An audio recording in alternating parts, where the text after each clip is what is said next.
Por fim, Elias chegou ao Monte Sinai, onde Deus havia falado com Moisés centenas de anos antes. Enquanto Elias sentava em uma caverna no monte, um vento forte varreu o topo da montanha, mas o Senhor não estava no vento. Depois do vento veio um terremoto, mas o Senhor não estava no terremoto. Depois do terremoto veio fogo, mas o Senhor não estava no fogo. E depois do fogo veio o som de um sopro delicado.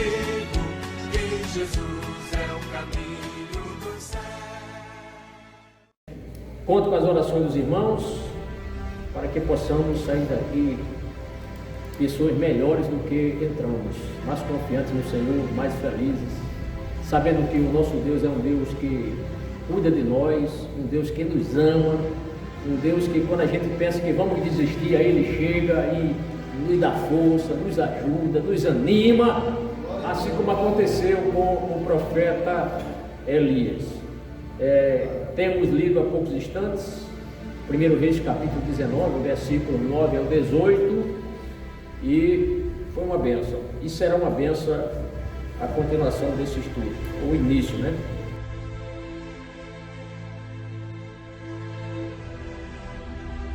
Na ministração da última quinta-feira, queridos irmãos, nós tratamos acerca da fuga do profeta Elias, né? Vimos que Elias estava profundamente abatido, profundamente decepcionado e, por que não dizer, depressivo, angustiado, decepcionado, arrasado, ministerialmente falando, espiritualmente falando, né? Perdendo ali, posso dizer, todo o ânimo de viver, porque sentiu-se ameaçado pela rainha das maldades. Como é o nome dela? Jezabel, malévola Jezabel. E defendi na ocasião o ponto de vista de que se o profeta Elias tivesse permanecido ali em Jezreel, certamente o Senhor lhe daria livramento mesmo diante das ameaças da rainha Jezabel. Mas infelizmente ele, sem orar, sem consultar o Senhor, amedrontou-se quando recebeu o recado da rainha Jezabel, teve medo e fugiu para Beceba e de lá prosseguiu até chegar no monte Horebe, que é o monte Sinai. E também vimos que em sua fuga, mesmo ele fugindo, sem ter orado, o Senhor foi misericordioso com ele. Deus cuidou dele, tratou dele, enviou um anjo para providenciar comida para o profeta, porque Deus nunca desampara aqueles que são seus. Às vezes as pessoas descumprem as normas do Senhor, às vezes desobedecemos a lei do Senhor, os mandamentos do Senhor, mas mesmo assim Deus quer tratar com cada um de nós, quer cuidar de nós. Ele não quer que nenhum crente se perca pelo caminho. Também vimos que ele chega nesse lugar, neste deserto, ali ele está, e o anjo prepara aquela comida, e através dessa comida, posso dizer assim, miraculosa, uma comida lhe deu força, não sabemos explicar como, mas com essa comida ele caminhou durante 40 dias e 40 noites sem tomar água, sem se alimentar na jornada. Por quê? Porque Deus tinha um alimento especial para ele. E ele foi, né, até chegar no seu destino. 40 dias e 40 noites caminhando, não significa, expliquei, que ele não caminhava 24 horas no dia, 12 horas durante o dia e 12 horas da noite, mas ele tanto caminhava de dia tanto como também ele caminhava à noite. Certamente ele fez algumas paradas, quem sabe, né? Suado, porque no deserto, durante o dia é muito quente, a noite é muito fria. E certamente também tem a questão do terreno, muito pedregoso, terreno de difícil acesso, então tudo isso dificultou a sua chegada até o Monte Horebe. Então nós paramos no versículo hoje, mas hoje daremos, irmãos, prosseguimento à narrativa bíblica a partir do versículo 9. Quero dar um tema à ministração de hoje. Deus conversa com Elias e o encoraja. O que eu disse? Deus conversa com Elias e o encoraja. Mais uma vez, você pode repetir como foi que eu disse o tema? Deus conversa com Elias e o encoraja. Deus conversa com Elias e o encoraja. Será que tem algum crente desencorajado hoje aqui? Se tiver, você veio para o lugar certo, porque Deus vai lhe encorajar. Não serei eu, não serão os irmãos que iremos encorajar vocês, mas a palavra do Senhor vai produzir fé no seu coração, e a presença do Espírito Santo que está no meu coração, no coração de cada irmão que está nessa igreja, ele vai lhe encorajar, e você vai sair daqui muito mais feliz do que você entrou. Eu creio assim. Deus não reúne o seu povo para dispensar os irmãos com fome. Não, o Senhor sempre tem algo especial para cada um de nós.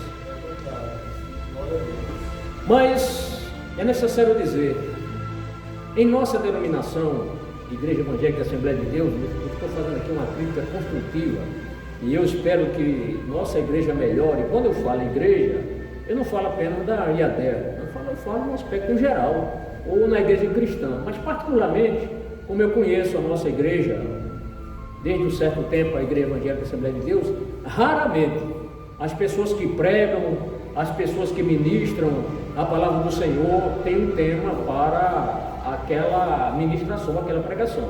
É muito raro alguém, um pregador, dar um tema aqui.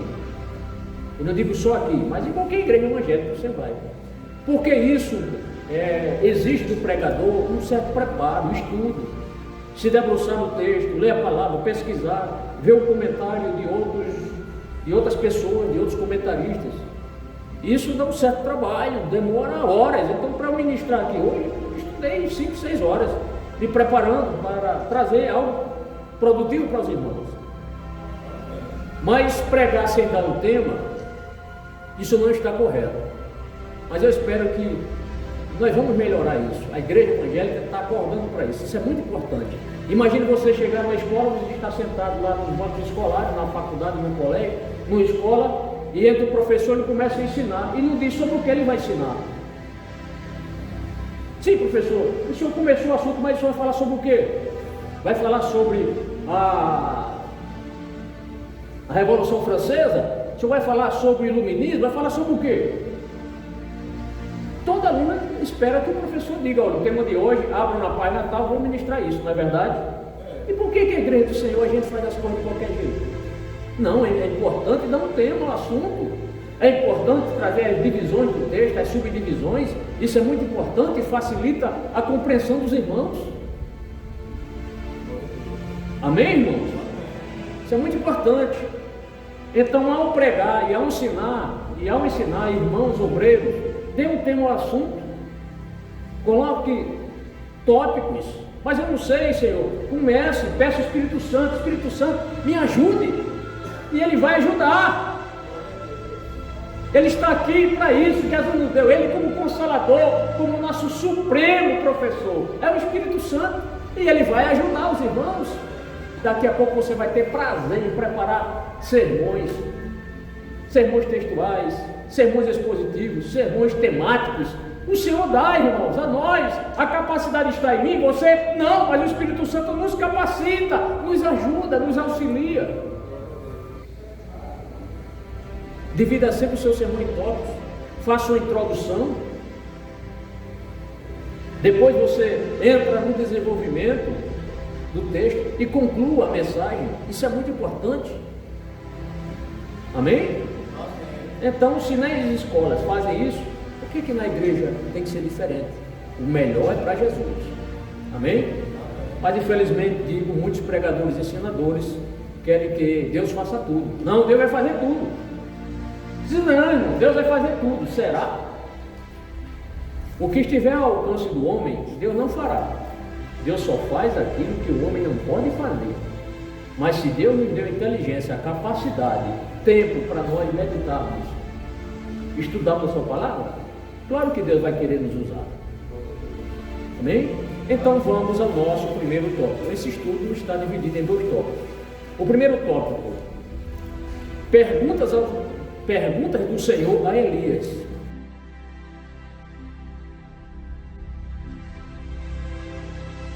Perguntas do Senhor a Elias, versículos 9 ao 14. Irmãos, fugindo de Jezabel, Elias agora está abrigado na região ali do Monte Sinai. Ali ele está, procurou ali um abrigo, não era para menos, né? Se livrar ali da noite fria, né? E do sol quentíssimo, naquele deserto, sol causticante, e ele então procurou este abrigo.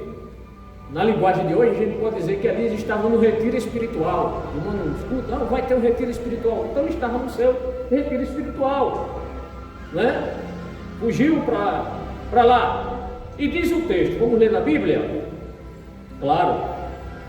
Diz o texto, mais uma vez, vamos ler, né? 1 Reis, capítulo 19, versículo 9. Ali entrou numa caverna e passou a noite. E a palavra do Senhor veio a ele. O que você está fazendo aqui, Elias?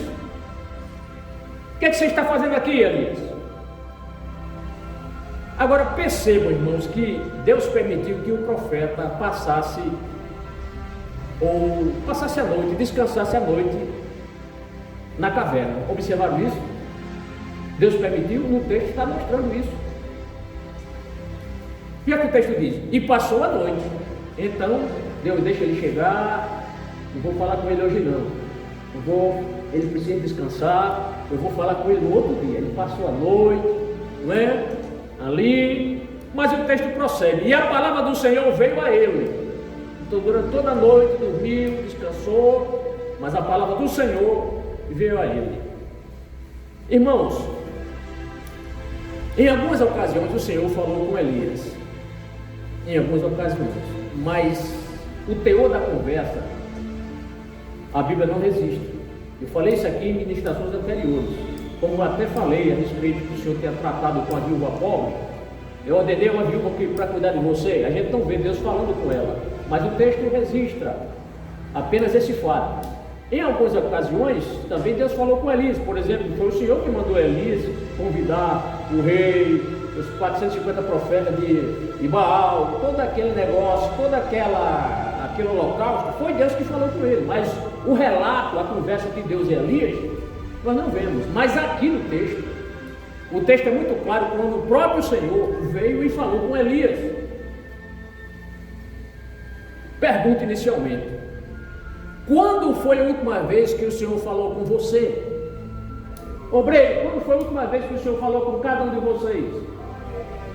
Irmãs, quando o Senhor falou com você? Deus fala ainda hoje? Sim.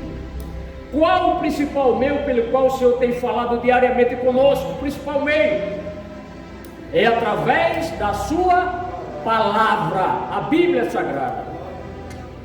Aleluia. Deus já falou com você hoje? Mas não conte agora o culto não, pastor. Deus falou porque o senhor leu o texto, eu acompanhei, Deus falou. Não quero desconsiderar o culto, mas Deus falou anteriormente, antes do culto com você. Amém? Amém. Então, vendo Elias ali naquela caverna, o Senhor vem a ele e pergunta. Olha o que o Senhor pergunta: o que você está fazendo aqui, Elias? Irmãos, Deus, ele é onisciente, não é? Onipotente, onipresente, onividente, vê tudo. Principalmente ele é onisciente, isto é, Deus sabe de todas as coisas. O meu pensamento, o que eu estou pensando agora, Deus sabe, e o seu também. Porque Ele tem todo o conhecimento. Ele é onisciente, tem todo o conhecimento. Toda a sabedoria está em Deus. E por que o Senhor pergunta isso a Elias? Se Ele sabe de tudo. Hein? Nós vemos a Bíblia, e o primeiro exemplo aqui que eu quero mostrar para os irmãos, é que Deus, sempre que Ele faz uma pergunta ao homem, não é que Deus não conheça a resposta, mas quando Deus pergunta algo ao homem, é porque Deus quer que o homem responda, para que o homem, vou usar a linguagem aqui, se toque, para que o homem reconheça o estado onde ele está, a situação onde ele está. Por exemplo, quando Adão pecou e Eva e Adão, os dois pecaram, Adão escondeu-se. E o Senhor perguntou: Adão, onde estás? Deus sabia que onde Adão estava, mas o Senhor queria arrancar de Adão o quê? Uma confissão. Queria que ele confessasse, mostrasse onde ele estava. Mas Deus sabia. Deus sabia ou não sabia? Lógico, claro, é evidente que Deus sabia. Então Deus sempre quer uma confissão pessoal do homem. Ao Senhor perguntar: o que você está fazendo aqui, Elias? Era o mesmo que o Senhor está perguntando: quem mandou você para cá?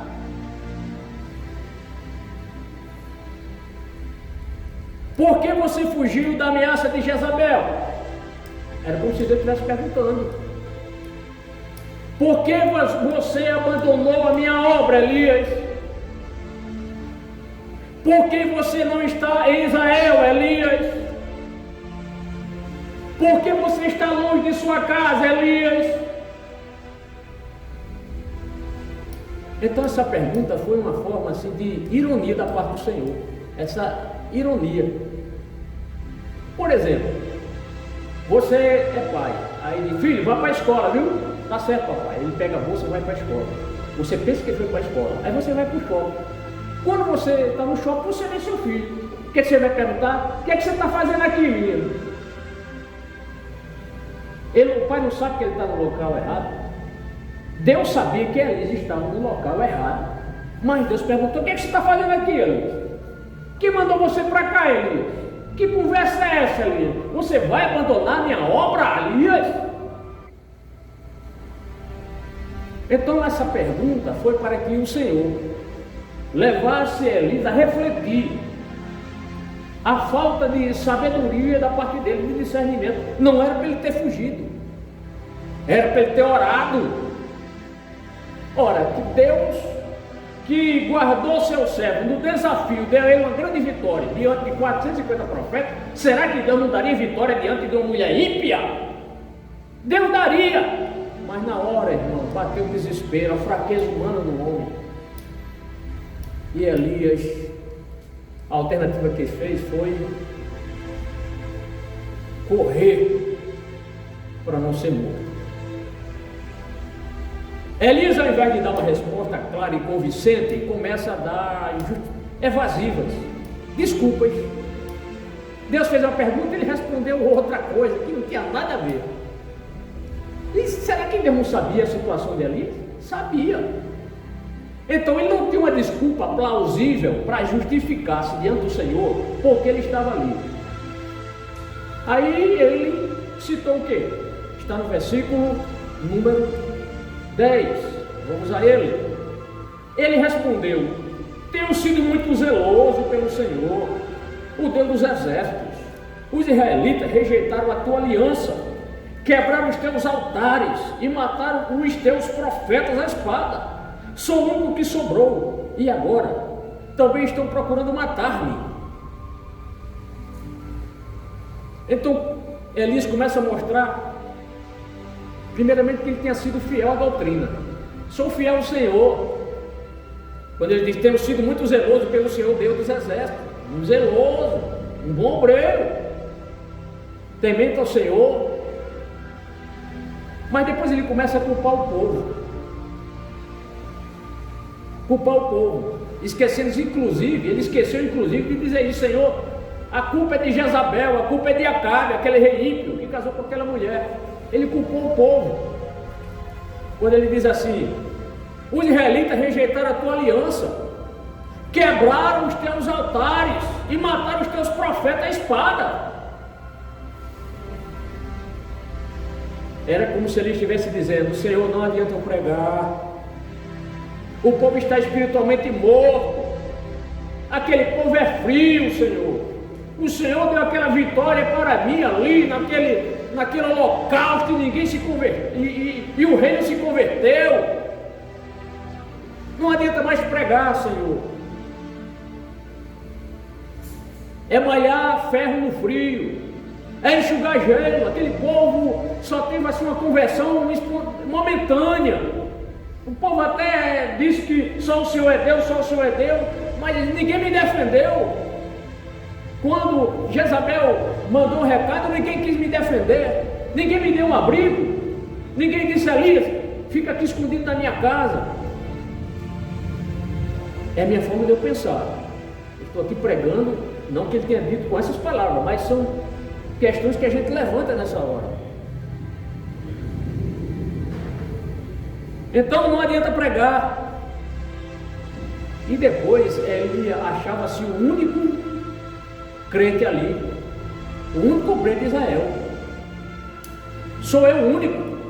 Como se dissesse: se eu morrer, acabou a obra do Senhor, ninguém vai mais fazer nada. Ele disse: sou o único que sobrou e agora também estão procurando matar-me. É como se ele estivesse pedindo socorro ao Senhor: Senhor, socorre-me, senão a tua obra não vai à frente. Era como se ele estivesse dizendo: irmão, se me matarem, acabará a obra do Senhor Israel.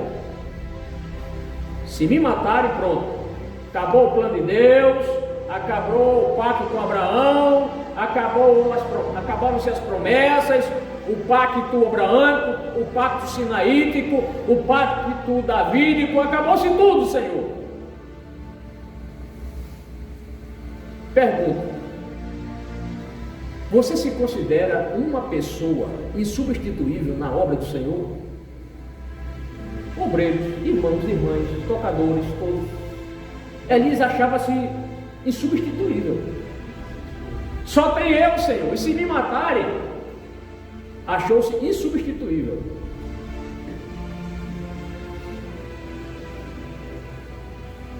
Irmãos que têm cargo na igreja. Já cheguei à igreja, diz: irmão, assim que nós assumimos, já vem entregar o carro. E às vezes entrega o carro sem consultar Deus, sem orar a Deus. Aí vem entregar o carro. E você pensa que entregando o cargo, a obra de Deus para, é? Se você entregar o cargo, Deus tem alguém melhor. A obra não é do homem, a obra não é do pastor, a obra é do Senhor. E Deus sempre tem o homem certo, a mulher certa para lhe substituir. Sempre terá. Não se julgue, não nos julguemos os melhores. Deus sempre tem alguém superior, melhor, mais crente que nós, para nos substituir. Então ninguém se considera insubstituível. Todos somos substituíveis. Amém? Amém. Glória a Deus, todos. Mas o Senhor viu, irmão, que Elias estava extremamente decepcionado com o seu ministério. Deus viu isso. Estava decepcionado. Por quê? Porque Deus viu que Elias, ele queria, era desejo de Elias, que todo o povo de Israel se convertesse. Ele não achou justo Jezabel perseguindo para matá-lo. Ele achou isso um ato abominável.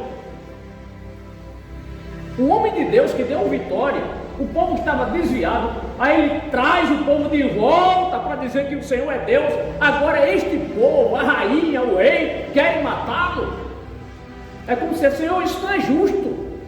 O povo de que me levantar os braços, ovacionar e dar graças a Senhor, obrigado pelo profeta Elias, que nos trouxe de volta ao Senhor. Então ele estava decepcionado porque não foi aplaudido. Porque a rainha não aceitou a derrota. Tem gente assim que perde, não aceita a derrota. Até hoje estão querendo tirar o presidente da República porque a esquerda que perdeu não aceita a derrota. É só um exemplo, viu? Esses estudos aqui são estudos contextualizados. Aí alguém pode dizer, pastor, não se mistura a Bíblia com política. Engano seu, a Bíblia tem muita política. Você que não leu e meditou nos textos. Quando a Bíblia fala de governo, de rei, está falando de política. Amém, irmão? Amém. Glória a Deus. Então Deus sabia que Elias esperava que todo o povo de Israel se convertesse ao Senhor, devido àquele grande fogo que caiu. Ele esperava isso. Só que Elias, irmão, ele precisava de uma grande lição no seu ministério. E Deus, quando Elias fugiu, Deus permitiu que Elias fosse para o deserto. E lá o Senhor daria a ele essa experiência que faltava no seu ministério, essa compreensão ministerial que faltava no seu ministério. Versículo 11, leamos. O Senhor lhe disse: saia e fique no monte, na presença do Senhor, pois o Senhor vai passar. Prepare-se, Elias, saia e fique no monte, na presença do Senhor, pois o Senhor vai passar. Oh glória! Então Deus mandou que Elias saísse da caverna. Quando Deus disse, saia e fique no monte, na presença do Senhor, pois o Senhor vai passar. Mas irmão, nós só iremos realmente entender que Elias não saiu da caverna quando nós chegarmos no verso 13. Elias, apesar do Senhor ter mandado saia da caverna, ele ficou na caverna. E nós vamos ver por quê. Então no texto não há declaração de que Elias saiu da caverna.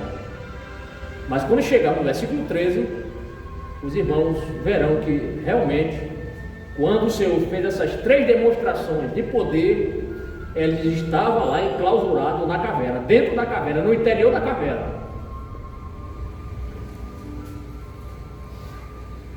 Então veio um vento fortíssimo. Versículo 11, né? Já lemos, vamos ler o versículo 11? Li, né? Então o texto diz: o Senhor lhe disse, saia e fique no monte, na presença do Senhor, pois o Senhor vai passar. Então veio um vento fortíssimo, está no versículo 11, continuando. Então veio um vento fortíssimo, que separou os montes e esmigalhou as rochas diante do Senhor. Mas o Senhor não estava no vento. Depois do vento houve um terremoto, mas o Senhor não estava no terremoto. Então percebam, irmão, que Deus usou um vento fortíssimo, um vento forte, e depois um terremoto. Mas em nenhuma dessas demonstração de poder, Deus falou através desses sinais.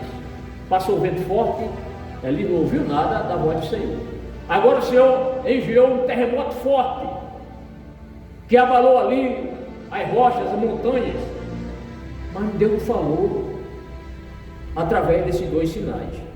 E no verso 12, na parte A, o verso diz o seguinte, vamos lá? 12, na parte A, o texto diz: depois do terremoto houve um fogo, mas o Senhor não estava nele.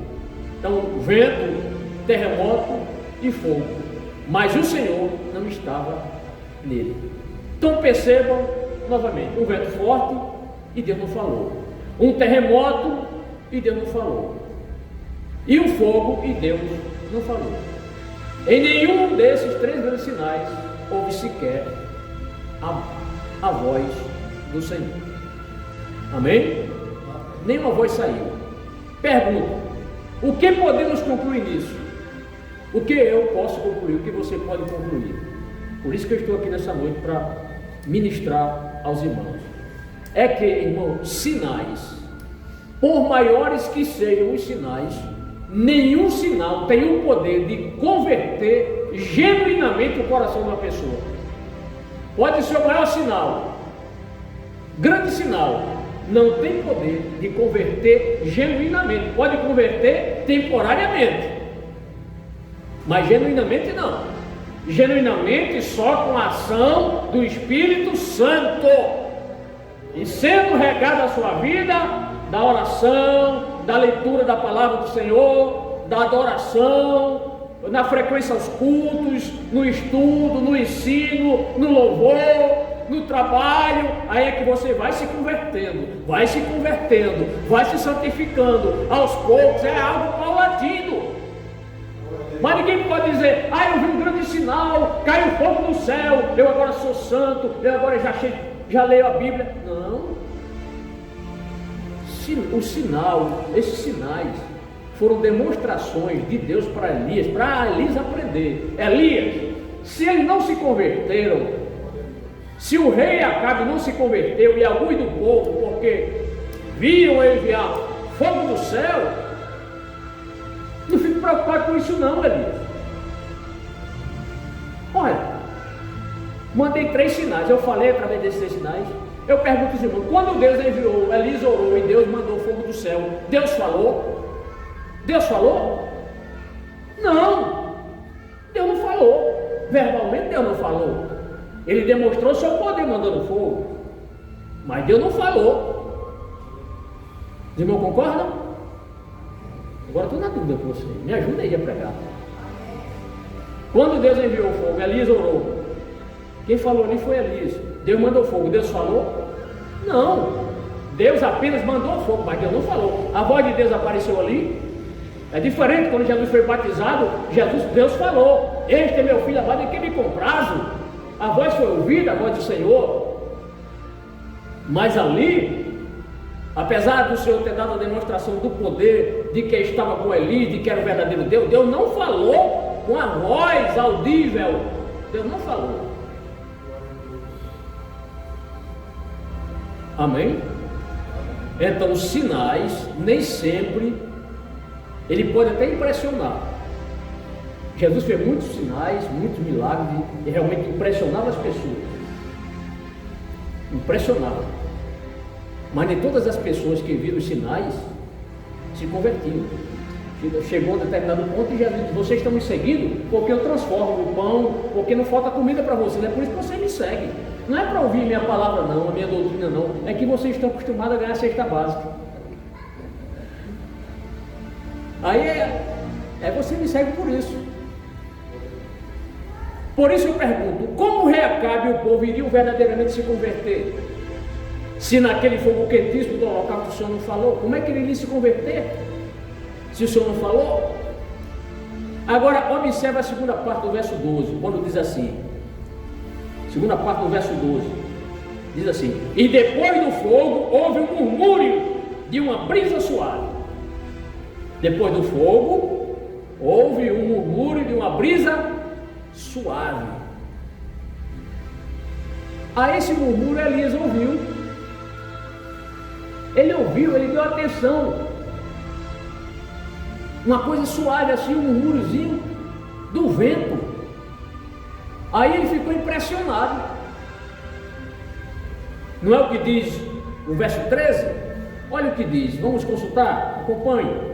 O texto expressa: quando Elias ouviu, puxou a capa para cobrir o rosto, saiu e ficou à entrada da caverna.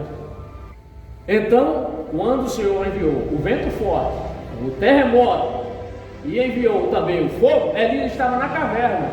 Mas quando veio essa brisa suave, Elias ficou impressionado. Quando Elias ouviu, puxou a capa para cobrir o rosto, saiu e ficou à entrada da caverna. Olha ele aqui. Agora foi que ele saiu, à entrada da caverna. Compreenderam aí, irmãos?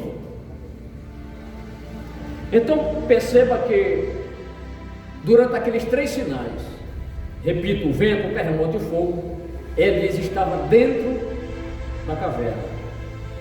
E mais uma vez o texto é claríssimo. Quando Elias ouviu, puxou a capa para cobrir o rosto e saiu e ficou à entrada da caverna. E o que é que eu estou querendo dizer com isso? E da mesma forma, o rei Acabe, Jezabel e o povo permaneceram na caverna da idolatria. O Senhor enviou fogo, consumiu o altar, nem as pedras ficaram, nem a água, essa foi a primeira que evaporou-se, nem os ossos do animal morto ali ficou. E por que Acabe não se converteu? E por que depois, posteriormente, Jezabel não se converteu? Porque estavam na caverna da dúvida. Eu chamo caverna da incredulidade, caverna da idolatria. Não dava o braço a torcer, não queria desfazer-se desse culto de Baal, a Baal, permaneceram na idolatria. Trago uma pergunta: como Elias esperava a conversão de Acabe e Jezabel, se este permaneceu na caverna, quando estes sinais de Deus estavam acontecendo? Como é que Elias esperava que Jezabel, Acabe se convertesse? Se na hora se no momento desses grandes sinais aqui, Elias estava dentro da caverna, como é que eles iriam agora, como é que Elias teria a moral, a ética de exigir, de querer que Jezabel e Acabe se convertessem? Se nem ele obedeceu ao Senhor nessa hora, Deus disse: sai da caverna, ele ficou. Então era isso que faltava no ministério de Elias, ele entender que o sinal que Deus fez no ministério dele foi grande, mandar fogo do céu. Foi a terceira vez que Deus mandou fogo do céu. A primeira vez foi com Davi, depois com Salomão e agora com Elias. Ele precisava ver que nem sempre o ministério bem sucedido significa que há muitos sinais, nem sempre há conversões. Se a conversão às vezes é por emoção, não tem aquele escudo tão abençoado, cheio do poder, Deus usa o pregador, cantores, aquele barulho de glória a Deus, aleluia, línguas estranhas, é um culto maravilhoso, e na hora ninguém se converteu, porque as pessoas às vezes têm assim uma repentina atração pela obra de Deus, uma repentina conversão, mas é algo assim de 5 minutos. Termina o culto, a pessoa já quer ir para o mundão, tomar cerveja, se prostituir, fazer o que não agrada a Deus, ou aceita Jesus no domingo, na segunda está desviado, porque foi uma coisa repentina, gostou do hino, achou bonito os hinos, que hino maravilhoso, linda canção, se apaixonou pela canção, mas não teve uma mudança genuína. O Espírito Santo, ele não permitiu o Espírito Santo trabalhar na vida dele. Por isso que esfria, deixa a igreja por qualquer coisa. Então, como era que Elias ia esperar a conversão do rei, a conversão de Jezabel, se ele próprio ficou dentro da caverna? Deus demonstrando sinais. Reflita: não venha à igreja no intuito de apenas presenciar sinais e ouvir profecias. Não venha para a igreja apenas no intuito de ver sinais ou ouvir profecias, mas venha no intuito de adorar ao Senhor. Venha com esse propósito: Senhor, eu vou adorar, vou te adorar, Senhor, no templo, na igreja. E se aqui na adoração o Senhor quiser lhe curar, batizar com o Espírito Santo, lhe dar dons, lhe renovar, lhe animar, amém. Mas venha com o intuito de adorar, venha com o intuito de ouvir Deus falar através da sua palavra. Infelizmente em muitos lugares é assim: as pessoas vão para a igreja para ver o pregador, a cantora famosa, o cantor famoso. Eu tenho convicção absoluta que se alguém aqui famoso estivesse aqui hoje, esse povo da televisão que prega na televisão, ou uma cantora famosa, essa igreja aqui estava super lotada, telões aí para mostrar o astro.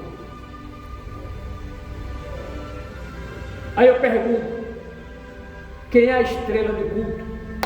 Não é Deus? Não é Jesus? Não é Espírito Santo? Então pronto, a Ele glória e honra e louvor. Vamos parar com esse endeusamento de homem. Nós não somos idólatras, mas tem muita gente idolatrando pregador, cantor, cantora. Idolatria. Só vou se for fulano que for cantar. Ah, aquele pregador não reconheço. Se for pregador tal lá do Rio de Janeiro, de São Paulo, eu vou. Está idolatrando o homem. Está idolatrando a cantora e o cantor. Substituindo eles por Deus. Qual é mais importante? Para mim, o mais importante é saber, Jesus, ele se faz presente às vezes numa casa de taipa, com as paredes de taipa e forrado com palha de carnaúba. O púlpito às vezes é de madeirazinha, fraquinha, e os bancos não tem nem corto, mas Jesus está presente naquele culto. O que é importante não é a beleza física do templo, mas é a presença de Jesus que faz a diferença. Então nunca idolatre o homem, nunca idolatre o pastor. Aqui em Natal tem uns assim, quando o pastor vai, ele vai atrás. Não é nem do ministério, não é com o pastor, não é obreiro, não é diácono, mas só porque apaixonou-se pelo pastor. Aí o pastor vai aquela família dele todinha, 14, 15 pessoas. Tem gente assim aqui. Está seguindo a quem? A Cristo ou o pastor? Não siga a mim não, siga Jesus. Eu sou falho, tenho minhas falhas. Agora Jesus não tem falha nenhuma. Glória a Deus, Ele é digno de nós o adorarmos, reconhecer que Ele é tudo.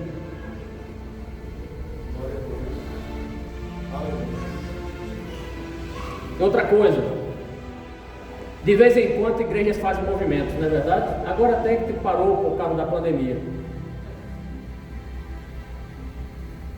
Falando sobre essa questão de muito movimento, aí chama o pregador, e tem pregadores que eu já vi na igreja evangélica Assembleia de Deus, que quando estão pregando parece mais narrador de futebol.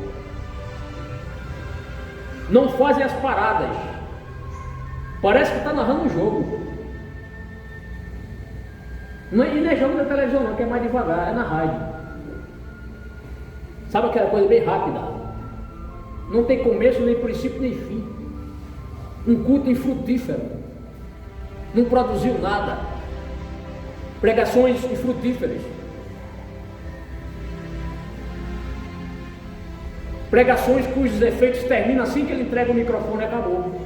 Foi aquele fogo assim, sabe aquele fogo de papel? Fogo aí, fria de repente. A pregação verdadeira é aquela que você vem para o culto, o pregador prega a palavra, você vai dormir pensando na mensagem. Na mensagem, pensando na mensagem. Pode ser um versículo, mas o Espírito Santo levou ao seu coração. Você vai dormir pensando no que o pregador disse. Claro, ninguém vai decorar tudo, memorizar tudo, é impossível. Mas alguma coisa, mas tem muita gente pregando aí, irmão, que faz uma miscelânea. Ninguém sabe se foi um texto expositivo, ninguém sabe se foi um texto temático, ninguém sabe porque foi uma miscelânea. E tem uns que abrem um texto e ele prega no outro. Ele abre aqui de um jeito e vai pregar no Apocalipse. Tem gente assim. É por isso que hoje, para pregar, os irmãos, os obreiros, os pregadores, tem que ler, orar, pedir direção a Deus, gastar tempo. O problema é que muitos não querem mais gastar tempo com a palavra do Senhor. Ah, qualquer coisa lá, Deus me dá, eu passo para o povo vai dar glória a Deus mesmo, e tá bom assim. Tá bom não, irmão, tá bom de melhorar. Deus é um Deus que quer fidelidade, Deus é um Deus que quer que nós mergulhemos na sua palavra, busquemos na fonte. E o Espírito Santo vai nos ajudar, vai nos capacitar e vai encher seu coração de conhecimento, mas não é só conhecimento por conhecimento intelecto não, mas a prática. E foi muito bom ter escolhido esse tema. O Espírito Santo me direcionou para isso, para falar sobre isso, trazer o povo de volta para Deus. Assim como Elias tentou fazer isso com o povo de Deus, eu estou tentando trazer alguns aqui para que continue confiando no Senhor. Porque muita gente parece que esfriou. É o Covid, não sei o que, está morrendo crente, não sei o que. Será que Deus não se importa mais com os crentes? Deus se importa com os crentes, sim, Deus se importa conosco. Mas olha a diferença: o ímpio morre, não vai para a presença de Deus. O crente santo, ele morre e vai para a presença do Senhor. Precisamos confiar nisso.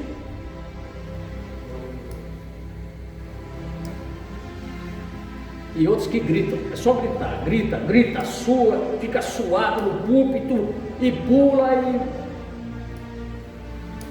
e às vezes a pregação é infrutífera. Foi só emoção momentânea. Estou pegando esse gancho aqui na palavra para mostrar que Elias, ele queria que o povo se impressionasse com o ministério dele. Aí demonstrou que não é assim, Elias. Se eu mandar um terremoto lá em Israel, o povo não vai se converter. Se eu mandar um fogo, o povo não vai se converter. Se eu mandar um vento, então, e como é que o povo se converte? Vamos saber. Estamos ensinando aqui. Mas novamente o Senhor faz a mesma pergunta: o que você está fazendo aqui, Elias? Elias saiu, né? Ouviu aquele murmúrio do ventozinho, uma brisa bem suave. Aí ele se interessou para ouvir uma brisa suave. É isso que Deus fala. Deus não é só o Deus das grandes emoções, nas coisas simples. Deus está presente. Deus, para falar com o coração, não precisa daquela parafernália, tanta coisa, tanto. Não.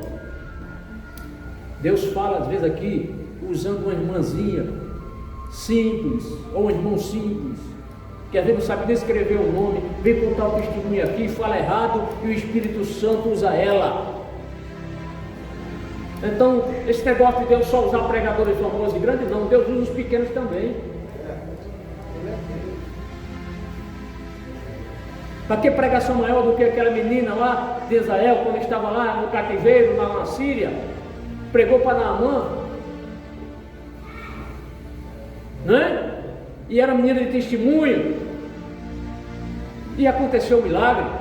Aí começou com ela, simplesinha, uma menininha cativa. Glória a Deus por isso. Glória a Deus pelas pessoas pequenas que Deus usa. Samuel se impressionou com os filhos, Abinadab, os irmãos de Davi.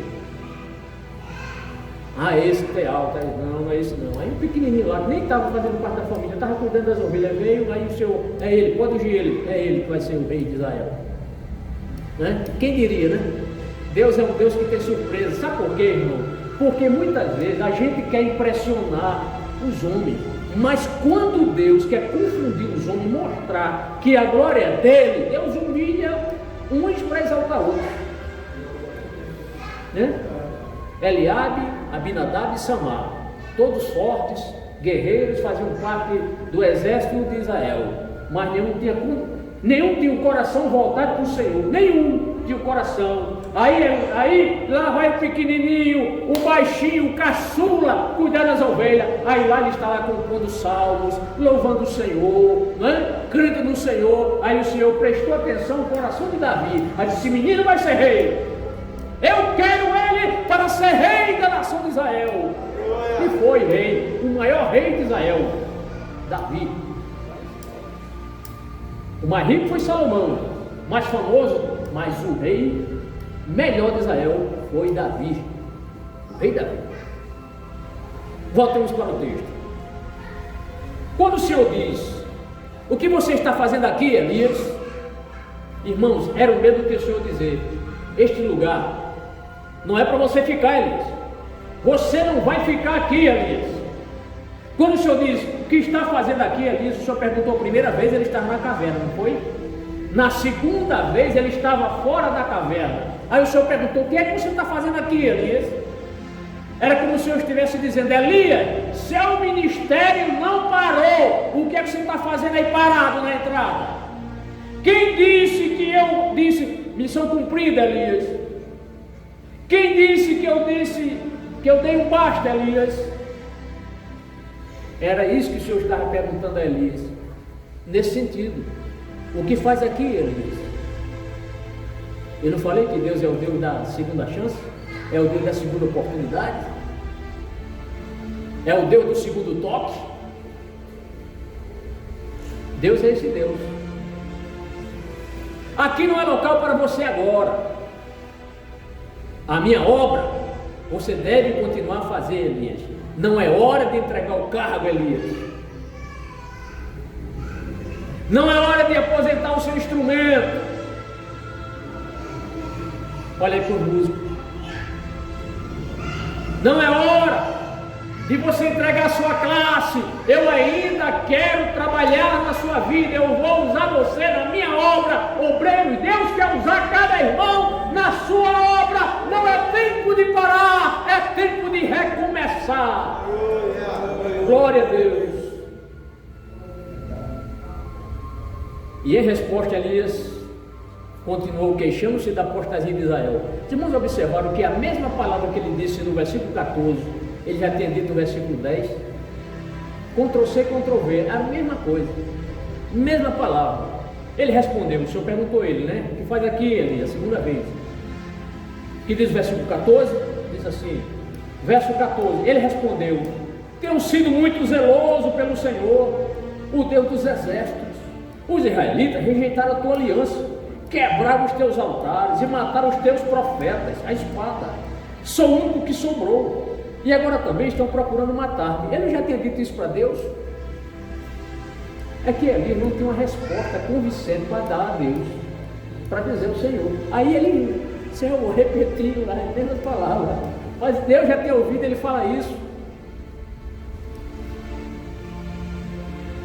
5 coisas que podemos deduzir quando lemos esse versículo, esse texto. 5 coisas. A primeira coisa, eu vou ler, não vou gastar muito tempo não, porque a hora avança, viu, irmão? Mas eu peço só que os irmãos prestem atenção. 5 coisas que a gente pode observar aqui nesse texto. A primeira, Elias queixou-se de que a impiedade de Israel estava sem punição. Elias queixou-se que a impiedade do povo estava sem punição, ou estava ocupando Deus. É como se ele dissesse: Senhor, eu fiz tanto pela tua obra, querem me matar, e o Senhor não fez nada para me ajudar. A segunda, Elias queixou-se de que o castigo da fome foi algo brando e que não tinha convertido os israelitas. Como se dissesse: Senhor, aquele castigo de 3 anos e meio foi muito pouco. Foi muito pouco, olha, 3 anos e meio. O Senhor fechou o céu, ninguém se converteu. Foi pouco. Só eu que sou crente na Israel. A terceira, Elias entendeu que ele fora removido de Israel antes que o povo fosse corrigido. Aí para ele era demais. Eu saí, não vi o povo ser corrigido. Fui enxotado de lá, Senhor. E o Senhor não corrigiu aqueles impenitentes, aqueles idólatras. A quarta, Elias queria que o Senhor punisse com mais rigor a nação de Israel. Senhor, o Senhor tem que ser mais rigoroso. A quinta, Elias jamais pensou que havia algum crente fiel em Israel fora ele. Ele nunca pensou, só eu sou fiel.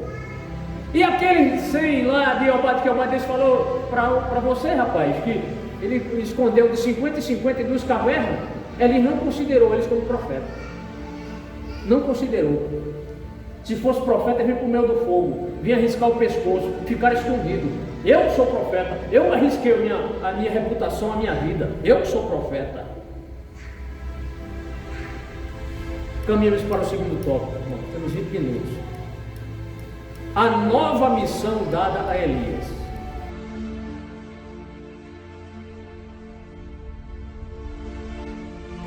Com base nos versículos 15 a 18. Reflita.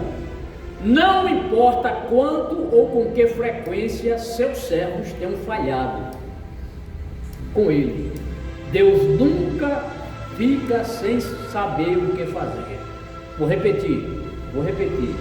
Não importa quanto ou com que frequência seus servos ou os servos do Senhor tenham falhado, Deus sempre tem algo para fazer. Deus sempre sabe o que fazer. Mesmo que eu erre, mesmo que eu retroceda, mesmo que eu não vá avante na obra do Senhor, ou você também não vá, você pensa que a obra de Deus para, Deus sempre tem o plano dele. Deus sempre tem. Elias achava, pronto, se eu morrer, acabou, já era. Como ele estava enganado, né? Como ele estava redondamente enganado, muito enganado. Então Elias, ele lamentava, irmãos, o seu estado, a sua situação, a apostasia do povo, achando que a idolatria ficaria sem punição. Assim menciona o texto, versículo 15. O Senhor lhe disse: volte pelo caminho por onde veio e vá para o deserto de Damasco. Chegando lá, unja Azael como rei da Síria. Unja também Jeú, filho de Nissi, como rei de Israel. E unja Eliseu, filho de Safate, de Abel-Meolá, para suceder a você como profeta. Amém? Então, veja que Elias pensava que Deus não iria punir Israel. Ele estava redondamente enganado, reitero. Mas o Senhor lhe disse: volte pelo caminho por onde veio e vá para o deserto de Damasco. Chegando lá, unja Azael como rei da Síria. Então Deus não estava desistindo de Elias. Elias chegou a pedir a morte, não queria mais prosseguir, decepcionado, mas o Senhor disse: não, a obra não acabou, volte, você ainda tem importantes missões a cumprir. Você vai ungir, primeira missão, você vai ungir Azael, rei da Síria. Mas o que é que tem a ver Síria com Israel? A Síria é inimiga. Como é que o Senhor me dá a incumbência de ungir um homem de outra nação? Uma nação até que opressora, já entrou em guerra várias vezes com Israel. Aí a gente começa a entender que Deus determinou que ele ungisse Azael, porque mais na frente Deus vai usar Azael, um rei estranho, do estrangeiro, um rei de outra nação, para punir Israel. E a palavra de Deus não dizia isso? Quando o povo procurasse outros deuses, adorasse outros deuses, Deus disse: eu vou trazer reis de longe para oprimir vocês, castigar vocês. Então, essa incumbência de Deus para Elias já era a resposta de Deus para punir Israel. Amém, irmão? Então, volte pelo caminho por onde você veio e vá para o deserto de Damasco. Então, Deus estava mandando ele voltar para o posto. Volte para o posto, volte para o seu trabalho. E ali Elias se dirige para a Síria, né? Damasco era a capital da Síria, né? Os irmãos sabem disso. Às vezes algumas pessoas confundem Síria com a Síria. A Síria, a capital da Damasco, e a Assíria, a capital era Nínive. Amém? Então a primeira tarefa de Elias foi essa, a tarefa, digamos assim, pós-piedade, né? Chegando lá, unge Azael como rei da Síria. Pergunto: quem era Azael? Resposta: era o servo de Ben-Hadad, rei da Síria. Era um servo. Azael era um servo.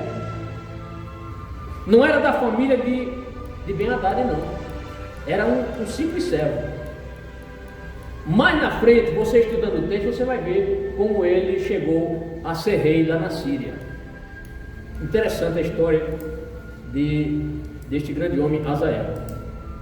Então Deus iria usar Azael para punir Israel por sua idolatria. Chegou um momento que, mais na frente nós vamos ver isso, mas eu estou adiantando, quando Eliseu ficou frente a frente com Azael, Eliseu começou a chorar. Ele perguntou: por que você está chorando, profeta? Ele disse: porque eu sei dos grandes males que você fará com o povo de Israel. Você vai abrir a barriga das mulheres para tirar os filhos. Diga aí, irmão. Está vendo? Deus é um Deus de amor.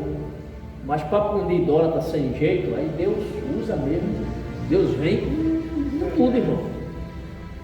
Então vamos ser fiéis. Amém? Glória a Deus. Bendito seja o nome do Senhor. Então Deus iria usar esse homem. Mas no verso 16, o Senhor deu a Elias 2 missões internas. Essa missão foi externa, aí o Senhor vai dar 2 missões internas. Vamos ler o versículo 16? Estamos perto da conclusão. Unja também Jeú, filho de Nissi, como rei de Israel, e unja Eliseu, filho de Safate, de Abel-Meolá, para suceder você como profeta. Irmão, sempre que você lê na Bíblia fulano, filho de Cicrano, é porque na maioria das vezes havia mais de uma pessoa. Certamente havia mais de um Jeú em Israel, certamente havia mais de um Eliseu. Aí Deus diz: não, é Jeú, filho de Nissi, entendeu? É Eliseu, filho de Safate. É muito importante quando a gente está lendo a Bíblia.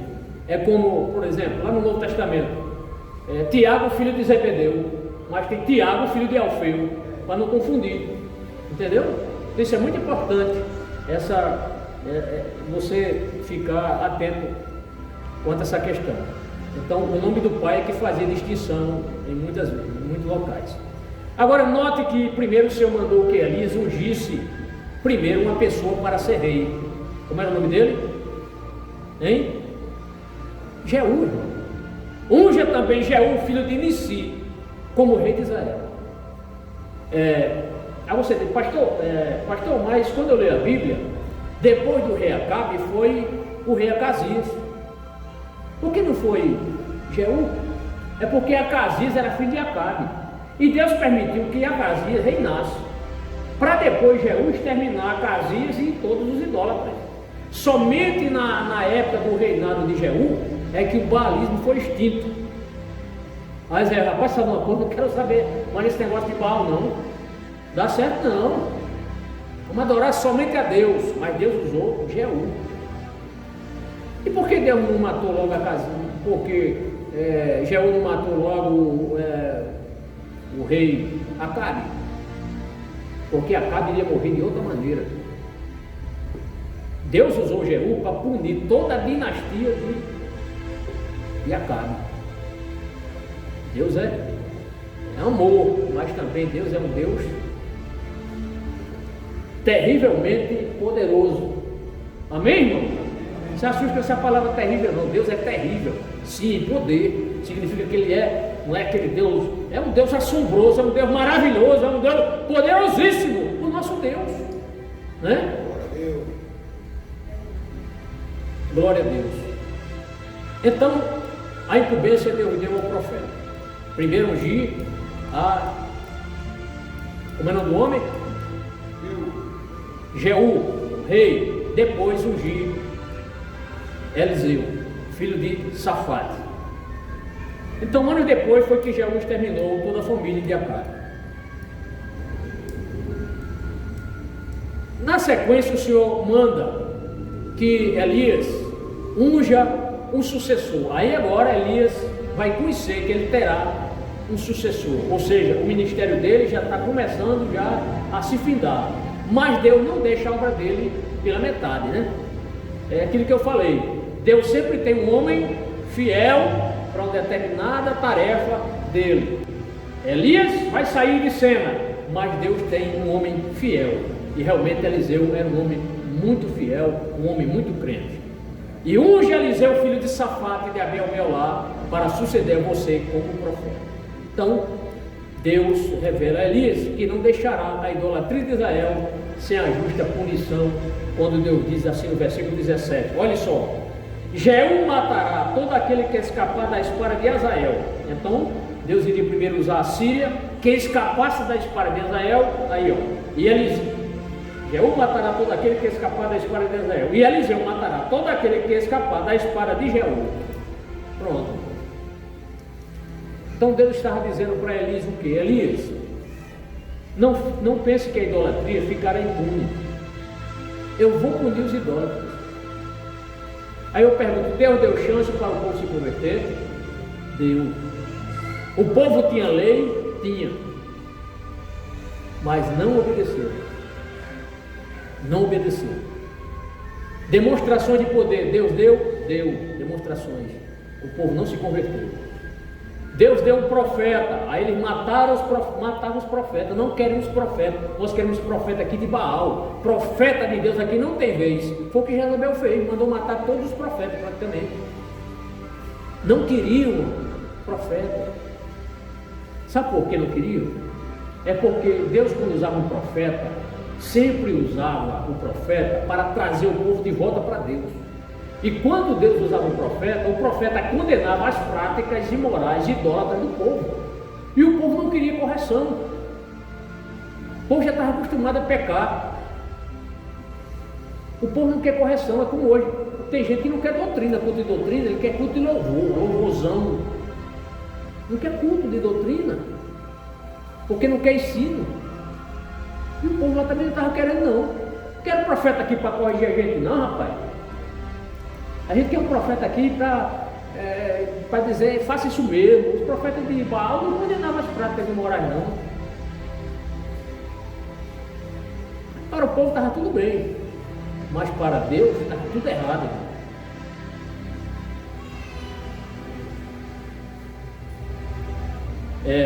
Sobre Eliseu, nós teremos muitas ministrações aqui para falar a respeito deste grande homem de Deus. E finalmente, o Senhor surpreendeu Elias quando mostrou para Elias que Deus tinha um remanescente. Olha que surpresa, Elias, eu sou o único, Senhor, eu sou o único crente de Israel, Senhor, e querem me matar. Aí o Senhor, peraí, olha, versículo 18: no entanto, fiz sobrar 7.000 em Israel, todos aqueles cujos joelhos não se inclinaram diante de Baal, e todos aqueles cujas bocas não beijaram. Agora observe o início do versículo. Fiz sobrar 7.000, foi eu que preservei. Eu preservei 7.000. Deus estava dizendo, Elias, para as gerações futuras eu tenho um remanescente, a minha obra não vai parar com você. Eu tenho um remanescente que terá a responsabilidade de ensinar minha palavra para as gerações futuras. Deus sempre tem um remanescente fiel para as gerações futuras. Glória a Deus. Era o remanescente fiel que o Senhor tinha. Deus estava dizendo que o ministério de Elias também não foi um fracasso. Elias, seu ministério não foi em vão, não foi um fracasso. Olha, 7.000 creram no que você pregou. 7.000 creram na palavra que você ensinava, nas suas andanças, aí, caminhando, fugindo aqui e por lá, quem sabe dar um testemunho e tal, e foi ganhando almas. 7.000. Possivelmente muitos creram através da mensagem de Elias. Então, essa foi a forma de Deus encorajar Elias, irmãos, para que este continuasse o santo ministério. Amém? Então, Deus tinha para as gerações seguintes pessoas fiéis para dar continuidade à sua obra. E como conclusão, que é sempre bom concluir, o que é que eu tenho para dizer aos irmãos?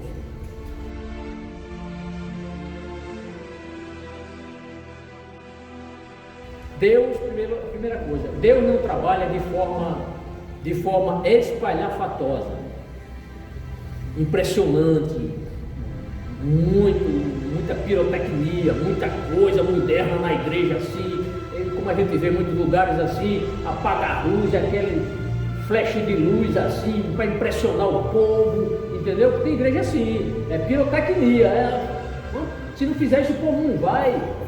Aí a pessoa chega aqui, peraí, estou numa boate, estou na casa do Senhor, cheio de luz assim, piscando, né?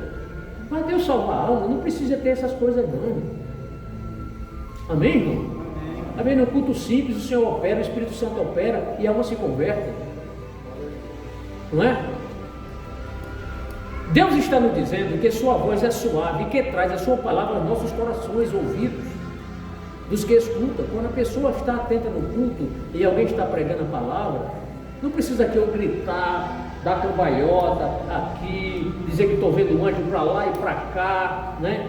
Como recentemente uma pregadora, uma pseudo-pregadora foi dizer que Jesus estava lendo as mensagens do YouTube dela, as pregações dela, Jesus estava lendo, irmão, no céu.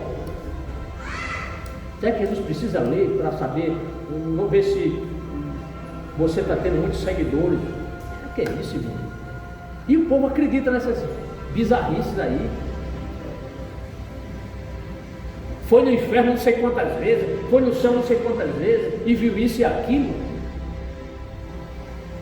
Olhe, Paulo foi tão humilde que ele foi até o terceiro céu, viu coisa lá maravilhosa, mas ele nem sequer disse que foi ele. Ele disse: segue um homem, assim, entendeu? Se fora do Espírito ou não, né? Foi lá ao terceiro céu, ouviu palavras maravilhosas, coisas inefáveis, assim, entendeu? Aí a pessoa: eu fui no céu, fui no inferno. Peraí, a revelação está tão completa, está aqui. Não me interessa para mim saber como é que é o inferno, já que o Apocalipse descreve aqui como é o céu, as ruas do céu, né? Eu não preciso mais do que ir confirmar se é assim mesmo, basta eu crer na palavra do Senhor. Você crê inteiramente na palavra do Senhor? Então você é feliz. Há uma hora e um lugar certo para o vento, para o terremoto e para o fogo. Mas o Senhor, na maioria das vezes, fala em tom de amor e de persuasão tranquila. Então, Deus muitas vezes não é aquele Deus de muitos sinais poderosíssimos para a pessoa se converter.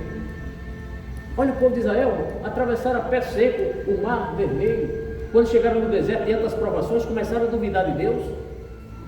Que fé foi essa? Deus abriu o mar, passaram a pé enxuto. Aí, diante das provações, não quero voltar para o Egito. Esse maná aqui, eu estou com saudade das cebolas, dos alhos porós lá do Egito, hein? Das carnes, de tudo lá do Egito, saudade do Egito. Que fé é essa? Dr. J. Oswald Sanders, ele disse uma coisa muito interessante que eu trouxe aqui para os irmãos. Ele diz assim: os sussurros do Calvário são muito mais poderosos que o trovão do Sinai para conduzir os homens ao arrependimento. Os sussurros de Jesus lá no Calvário, morrendo ali, fala mais alto do que os trovões do Sinai quando Deus deu a lei a Moisés. Fala muito mais alto. Cada um de nós, cabe a cada um de nós nos levantarmos e obedecer às ordens do Senhor. Nunca pense que você está só na obra do Senhor. Nunca pense no Senhor. Elisa achou que estava só e o Senhor surpreendeu. Não entregue seu cargo sem um justo motivo, e se entregar, não pense que você é a única pessoa que deu conta do recado ou dará. Deus sempre tem alguém para lhe substituir, a mim, a vocês, cada um dos irmãos. Irmão Silvio é uma pessoa que eu acho muito competente na secretaria, e quem sabe assim uma tentação de eu sou um secretário bom, mas se ele pensar assim, um dia Jesus vai achar alguém mais competente. Eu acho difícil, mas Deus acha alguém mais competente do que o Senhor, e do que a minha pessoa, e do que você, e do que o irmão que toca tão pelo teclado, né? E louva a Deus. A providência de Deus é maravilhosa, viu, irmão Lucas? Porque quando o irmão aqui, já estavam sabendo, até os músicos me contaram, o irmão aqui vai embora, o nosso tecladista, o ex-tecladista vai embora para Seremiri. Aí Jesus mandou um tecladista e mais um guitarrista, outro varão ali, o irmão dele, para tocar e cantar. Jesus é assim, ele dá sempre do bom e do melhor, toca e canta, né? Glória a Deus por isso. Esse é o Deus que a gente serve. A obra de Deus não para, porque o nosso Deus não parou. Bendito seja o nome do Senhor. Fiquemos em pé, amados. 9 horas precisamente, falta um minutinho, é tempo para a gente orar. Vamos orar. Nessa oração agradeça a Deus, o Deus da segunda oportunidade, o Deus da segunda chance, o Deus que animou o profeta Elias. Quando ele quis entregar os pontos, entregar o cargo, achou que só ele era o cara. Aí Deus ensinou a ele, né? E na obra de Deus acontece muitas vezes, a gente trabalha tanto, se esforça tanto, e às vezes a gente se decepciona com uma e com outra pessoa, com algumas pessoas, mas a obra do Senhor não para, ela prossegue.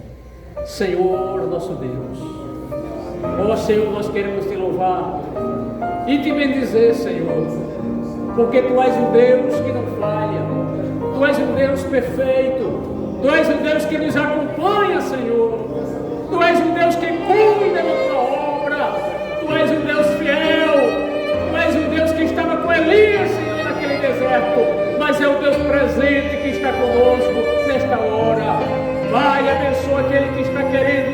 desanimar-se na obra. Renova, Senhor, as forças daquele que está sem esperança. Leva de volta para seus lares, Senhor, cada um dos irmãos e irmãs que são daqui felizes, que são daqui regozijados, que são daqui cheios de esperança, sabendo que o Senhor tem o controle de todas as coisas. Tu és um Deus, Senhor, que tem promessas para cada um de nós. Tu és um Deus, Senhor, que está nos acompanhando cada passo que damos. Tu és um Deus, Senhor, que toca essa obra, Senhor, que levanta esta obra. Tu és o dono, Senhor, deste trabalho. Queremos te louvar e te agradecer, Senhor. Nos deu a noite de paz, nós somos reparadores, Senhor. Ajude-nos a suprir as nossas falhas, Senhor, a sobrepujar dificuldades. Tudo isso nós te pedimos no glorioso nome do Senhor Jesus Cristo. Amém. Que fazes aqui, Elias? Eu tenho lutado por ti, ó Senhor Deus dos exércitos, porque o povo abandonou o teu concerto. Eles derrubaram os teus altares e mataram os teus profetas. Agora eu sou o único que sobrou. E eles estão tentando tirar a minha vida. Então Deus garantiu a Elias que ele estava enganado, que ainda havia 7.000 em Israel que não tinham se curvado a Baal. Ele também mostrou a Elias que o seu trabalho continuaria. Elias logo ungiria um outro profeta que continuaria o seu trabalho.